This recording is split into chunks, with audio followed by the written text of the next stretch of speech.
Hello, family. Thank you for coming over to the house tonight. And just kick off your shoes and relax your feet. Party on down to the SK beat. We're kicking, just kicking, just kicking. Okay, you don't come to another episode where we're going to be asking the question of, why you telling my business? Don't be telling my business. Why not? Because a can and a can, a can, and a wheel. Now we're off to...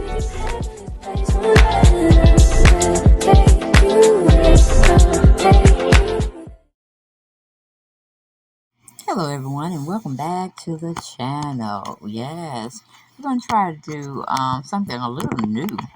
And you might like it. You may be interested and want to see more. You never know.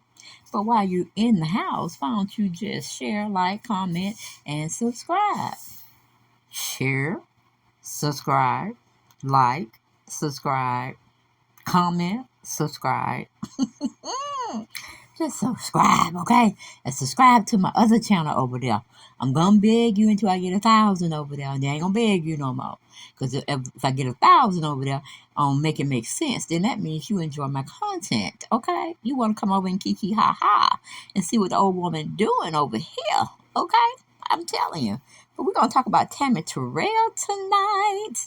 Yes, you know, the one that used to sing with Marvin Gaye, and you would have thought they would have a relationship amongst themselves. But I don't think it was. I think he saw her as a sister and she saw him as a brother, and they basically could, groove off each other's vibes. You know what I'm saying?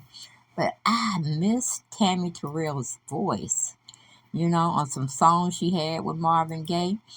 I mean, it was beautiful, beautiful, beautiful singing. And at least you could tell what they were singing about as well. But I was trying to let y'all listen to a little snippet of basically who I'm talking about without getting my channel hit. And it won't be monetized. Sister need her money. She need her money. But yes, that's what we're going to do tonight. We're going to talk about Tammi Terrell and her ups and downs with the music industry. Yes. And let me see here. Where are we? Maybe I can listen to this one. Hold on. Maybe this one will play. Come on. Come on, little computer. Computer love. Computer love. Come on, I know this. I hate this computer, y'all. I am going to have to buy me a laptop. I am going to have to do that. Because I don't know why it is being stagnant.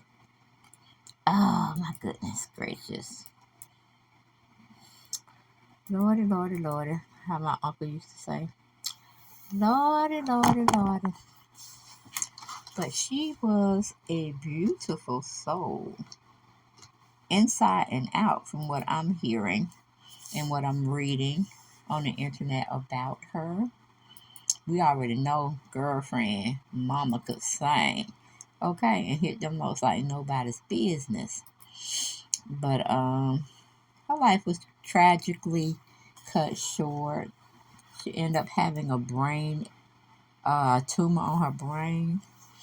And after many, many, many, many surgeries she had, neither surgery was successful. Oh, Lord. Come on now. Nash. Oh, it's logging off. No, it didn't. No, it didn't do me like that. Oh, well, how was you all stay today?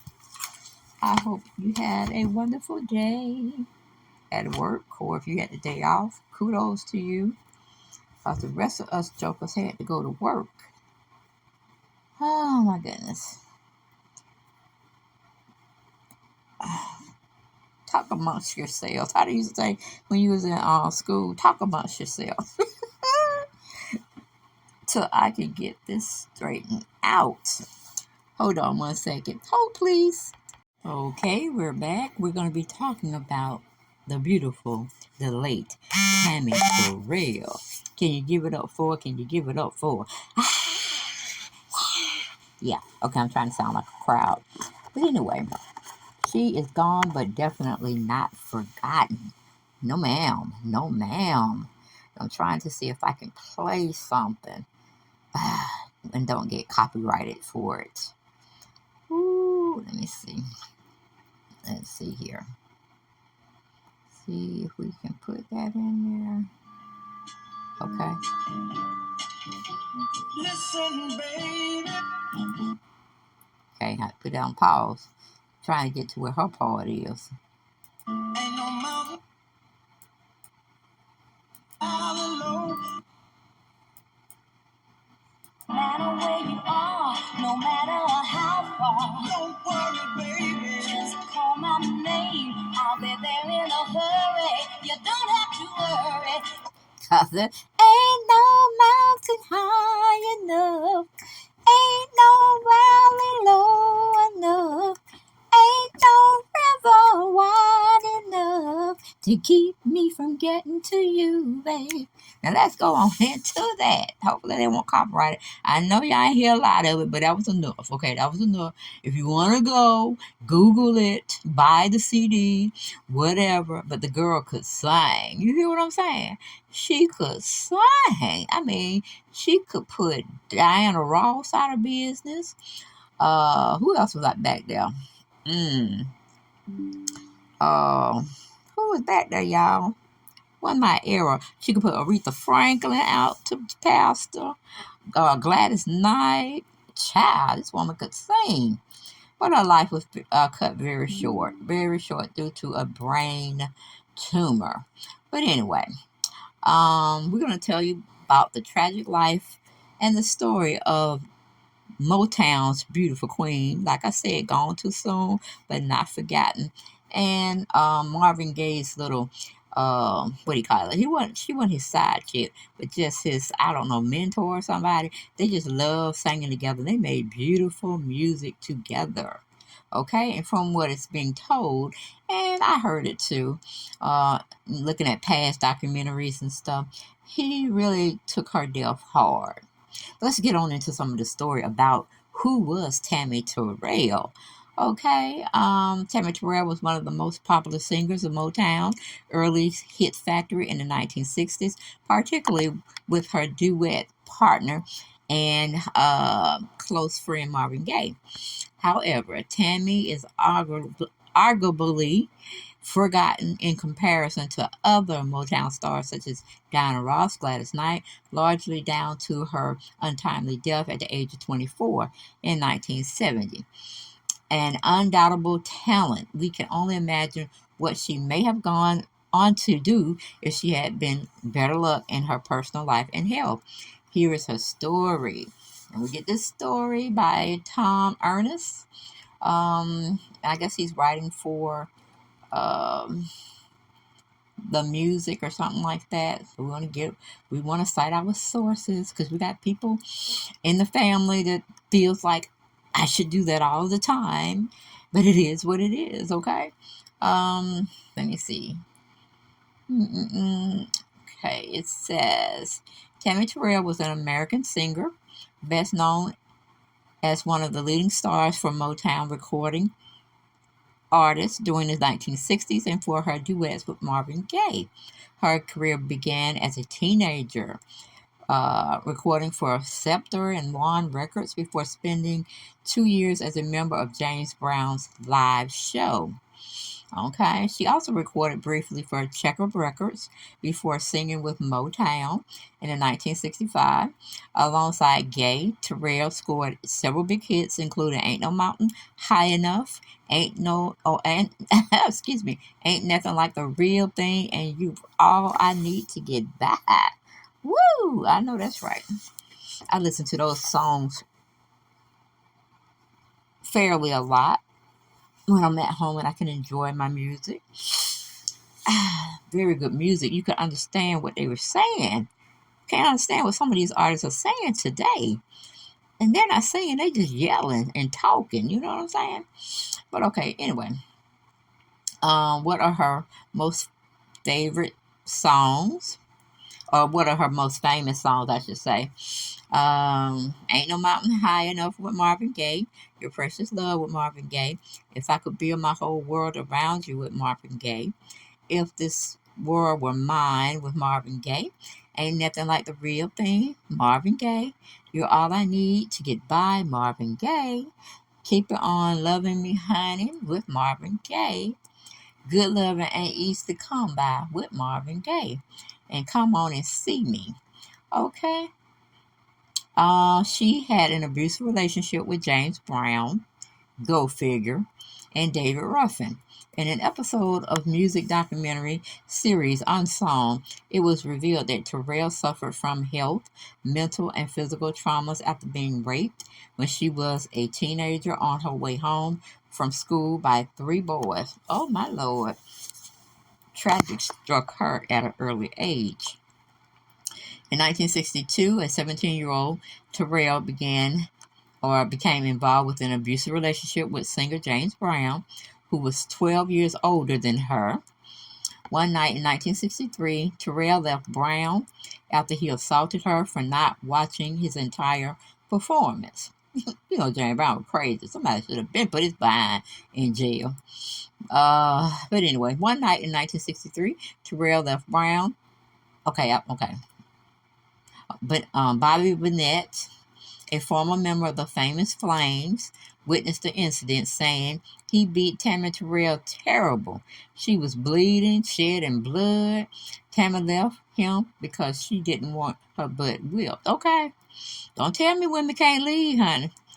Cause from what I'm understanding, what I'm reading, Tammi got the hell on, as well as Tina Turner. She got tired of getting hit on her head, on her butt, on her throat, everywhere. She said, you gonna kill me, I'm gonna kill you. And she told his behind up in that limo. Y'all remember?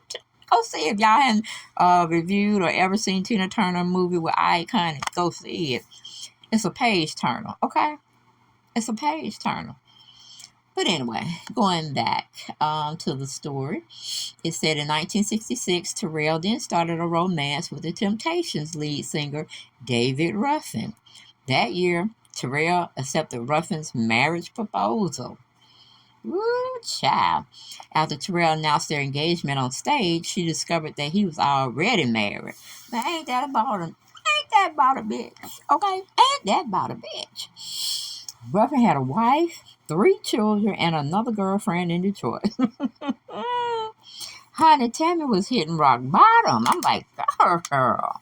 And she kind of looked like Beyonce, too, in that particular, her facial mannerisms, I should say, in that particular photo. And I don't know what was going on with James. His hair was laid down and fried to the side. You hear me what I'm saying? I don't know why men use women's perm to make their hair go slick and then they curl it up, looking like a woman. I never understood that. Al Sharpton was similar the same way. To this day, he's still the same way. But anyway, we're going to leave off that.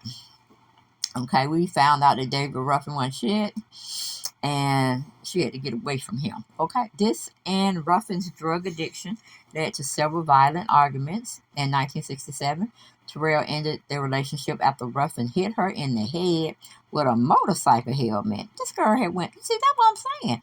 That's why her head was no good. It was getting shook up from left to right, side to side. Woo, a helmet. Man, I would have found me a brick, okay? And we would have been both going back and forth. Now, if I just got him one good time to land him on his feet or his knees, it would have been over. It would be TK, technical knockout. But anyway, she was diagnosed with cancer at a young age. When Tammi Terrell had become a star, she continued to suffer from migraines and headaches she had since childhood. On October 14, 1967, while performing Your Precious Love with Marvin Gaye at Hampton Sydney College, Virginia, she collapsed into Gaye's arms on stage. Doctors soon diagnosed a malignant, y'all know what I'm talking about, tumor on the right side of her brain. Malignant, that's what it is, malignant, meaning it was positive for cancer. She underwent brain surgery in early 1968. I was born in 1968, January to be certain. Okay. After recovering from her first surgery, she continued recording and performing live. Despite her optimism, her tumor worsened and needed more surgeries. In 1969, Terrell had retired from live performances on orders by the doctors and was too ill to record new music. It was claimed that Valerie Simpson and her husband Nick had to step in for Tammi Terrell on her third album with Gay. Gay later said this was another money-making scheme on Berry Gordy's part. However, Simpson claimed that the Ellen Terrell was brought into the studio when she was strong enough to record over Simpson's guide vocals. In 1969, Terrell made her final public appearance at the Apollo Theater where Marvin Gaye was performing. When Gaye spotted Terrell, he rushed to her side and the duo began singing You're All I Need to Get By. And they were given a standing ovation. And see, that's what I'm saying. I don't know why people want to go into the music industry because they don't give a shit about you. Not really. Especially if you're making them some money. They don't want you to have no time off doing nothing but recording, recording, recording. Okay? Now, this lady was definitely out of her sorted mind, meaning she didn't feel like recording. And maybe she was having some vocal issues as well as speech problems because her tumor was in her brain. The motor skills do get messed up when you got something leaning on it that don't need to be there, but it's just draining you dry. It's feeding off whatever it can get to until it kills you. That's what cancer does. But she was and she in that picture she looks like Taraji what's her name? Taraji Hinton. What her name? Taraji. Y'all know who I'm talking about. They played in Empire.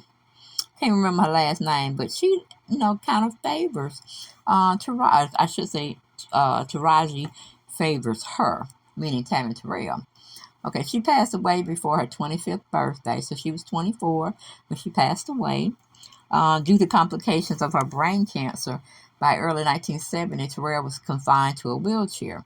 By this point, she suffered from blindness, hair loss, and weighed only 93 pounds.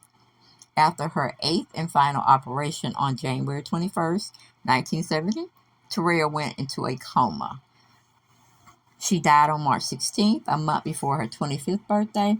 Her funeral was held at the James Methodist Church in Philadelphia. At the funeral, Gaye delivered a final eulogy while You're All I Need to Get By was playing.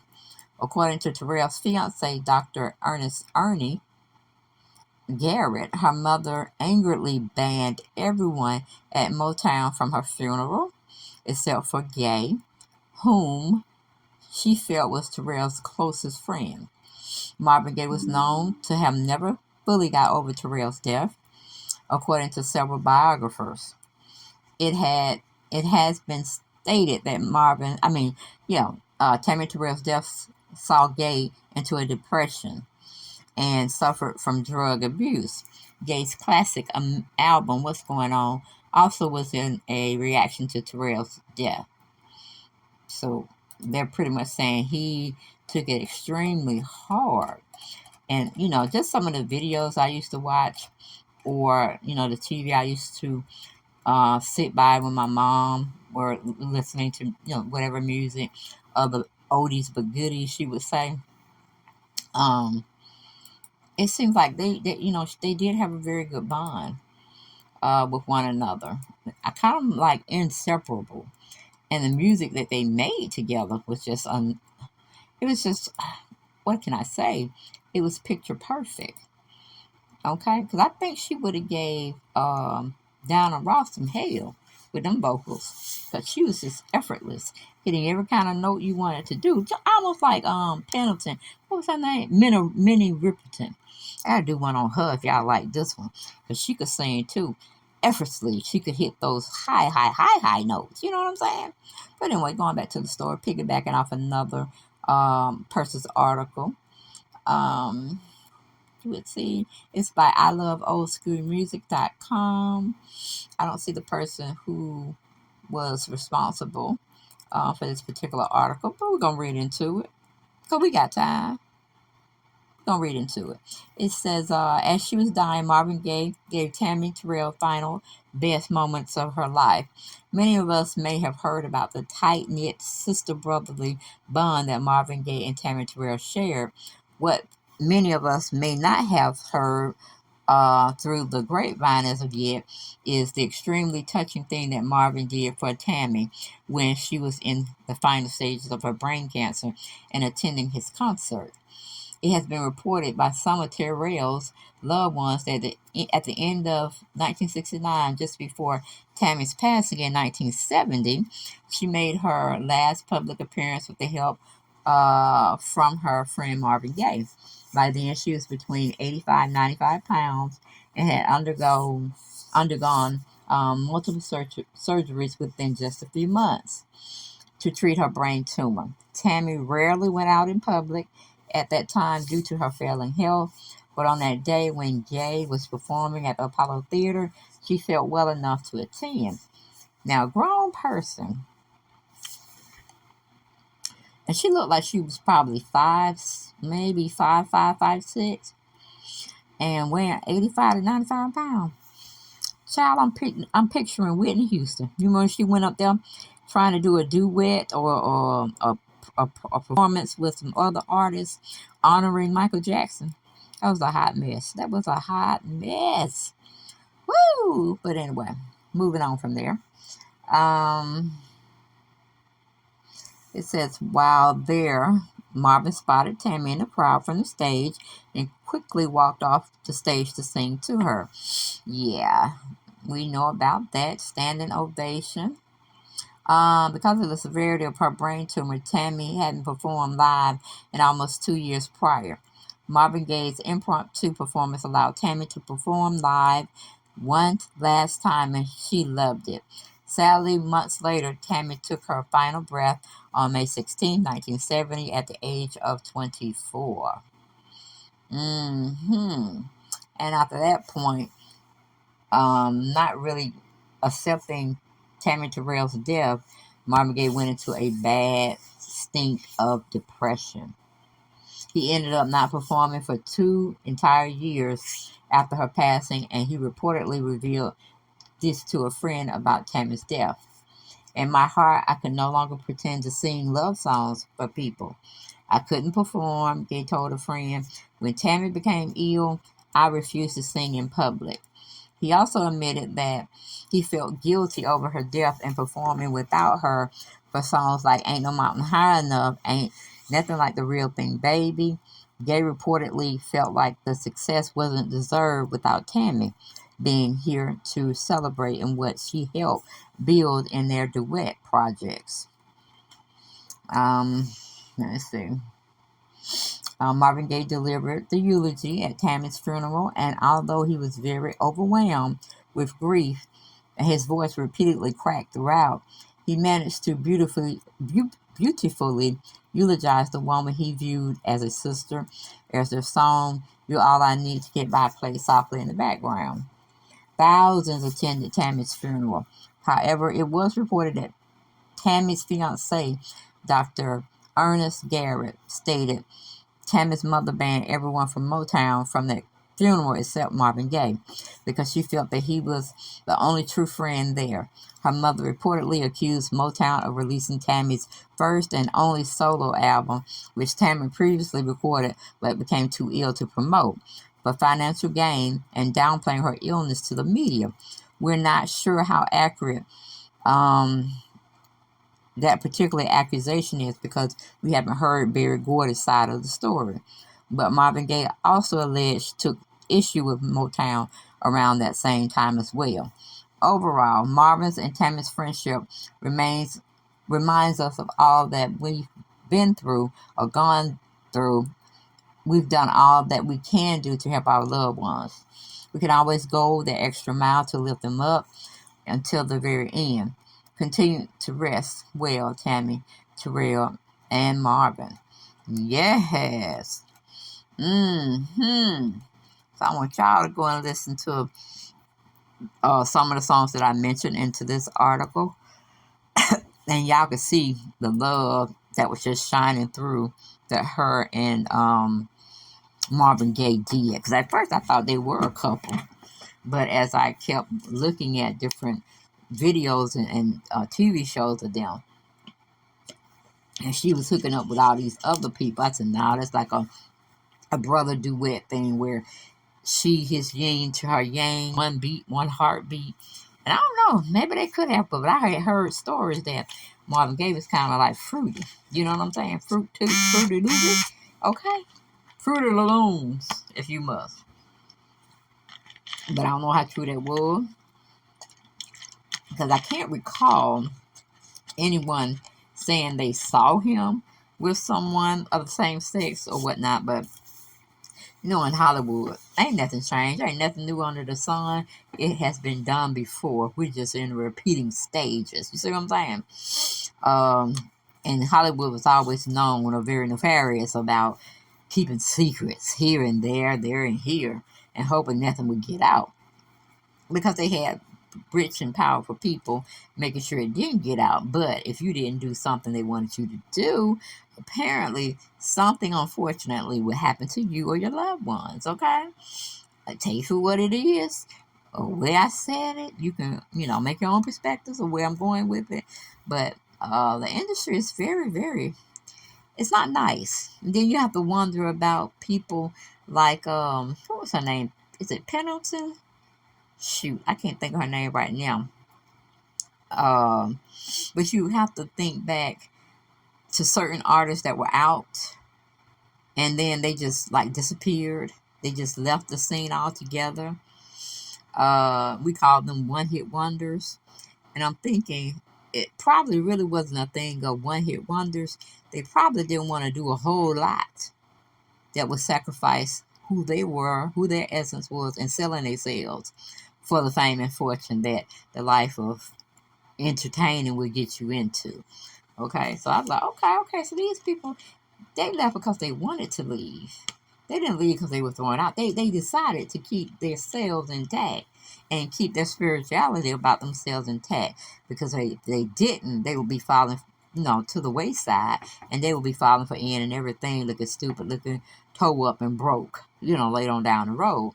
Especially if you didn't do something that, whatever makes the wheel turn faster up in Hollywood. And that's a shame. That's a shame. So they really weren't washed up. They just felt like they wanted to get out and maintain their stability of who they are. So much blessings and love to both Tammi Terrell as well as Marvin Gaye. And I will see you guys on the next video.